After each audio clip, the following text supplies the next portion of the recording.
பொதுவா நீர்வள துறையில் எப்படி சிக்கனத்தை பயன்படுத்துவது, அந்த நீர்வளத்துறை எப்படி பாதுகாப்பது என்பதில் உலகத்திலேயே முன்னோடி திட்டமாக இருக்கக்கூடியது டென்மார்க். எனவே நம்மிடத்தில் இருக்கின்ற சென்னையில் இருக்கின்ற இந்த 3 ஆறுகளையும் சீரமைப்பதற்கு வேண்டும் என்ற ஒரு எண்ணம் எங்களுக்கு இருக்கிறது. எனவே இது குறித்து அந்த அரசாங்கத்தோடு பேச வேண்டும் என்று நாங்கள் விருப்பம் தெரிவித்திருந்தோம். அங்கே இருக்கிற நீர்வளத்துறை அமைச்சர் அவர்களோடு நீண்ட நேரம் நம்முடைய நிலைமைகளை எடுத்து சொன்னோம். அவரும் கனிவாக கேட்டார்கள். அது மட்டும் அல்லாமல் உடனடியாக இன்னும் ஒரு வார காலத்துக்குள் அவர்களுடைய அதிகாரிகளை இங்கு அனுப்புகிறார்கள். நம்முடைய அதிகாரிகளோடு உட்கார்ந்து பேசி என்ன நிலைமை என்பதை அவர்கள் நேரில் கண்டு நம்மோடு பேசிய பிறகு ஒரு திட்டம் வகுக்கப்படும் என்ற உறுதியோடு வந்திருக்கிறோம். போன பயணம் நல்லதாக இருந்தது.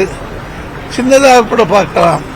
இப்போ எங்க பார்த்தாலும் தாமரை பறந்து வருகிறது ஆற்றில். அது கூட அவர்கள் அதை எடுத்து எருவாக்கி இருக்கிறார்கள். அந்த திட்டத்தை என்னிடத்தில் சொன்ன பொழுது பரவாயில்லை, நமக்கும் அது உதவும் என்று சொன்னேன். எனவே இந்த ஒரு வாரத்தில் அந்த expert team visit Tamil Nadu. Sir, Kaveri விவகாரத்தில் மீண்டும் கர்நாடக அரசு மோதல் போக்கோடு செயல்படுறாங்க. தண்ணீர் திறந்து விட மாட்டோம்னு சொல்லியிருக்கிறாங்க. எப்படி பார்க்கணும்?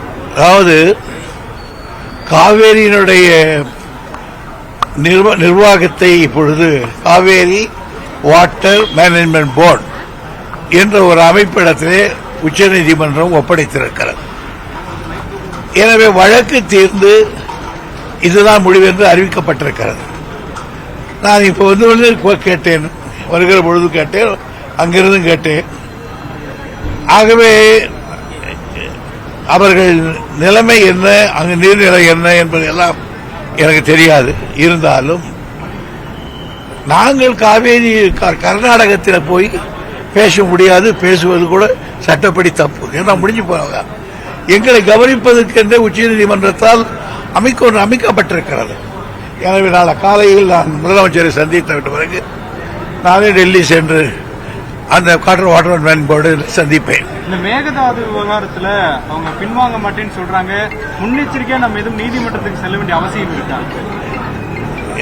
நான் ஒன்று சொல்றேன், நாங்கள் பின்வாங்க மாட்டோம், கட்டி விடுவோம், எங்களை யாரும் தடுக்க முடியாது என்று அரசியல் வீரத்தாவதோடு பேசலாம். எந்த காரணத்தை கொண்டும் தமிழ்நாடு அனுமதிக்காது. சட்டப்படியும் அது முடியாது. ஒரு மாநில அரசா கர்நாடக அரசு அந்த முடிவை தன்னிச்சை எடுக்க முடியாதுன்றது உறுதியா இருக்கு. எடுக்கவே முடியாது.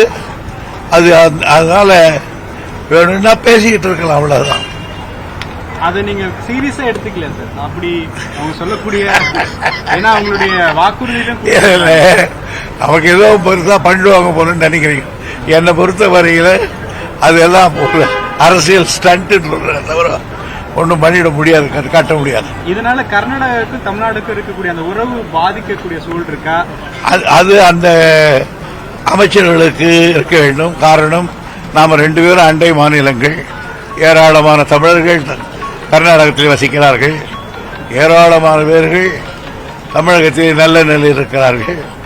ஆகவே இவையெல்லாம் இவர்களுக்கு பாதகம் ஏற்படாமல் பார்த்துக் கொள்வதுதான் 2 அரசுகளுடைய போக்கு. அதை நாங்கள் உணர்கிறோம். உள்ளபடியே அவரும் உணர்வார் என்று நான் கருதுகிறேன்.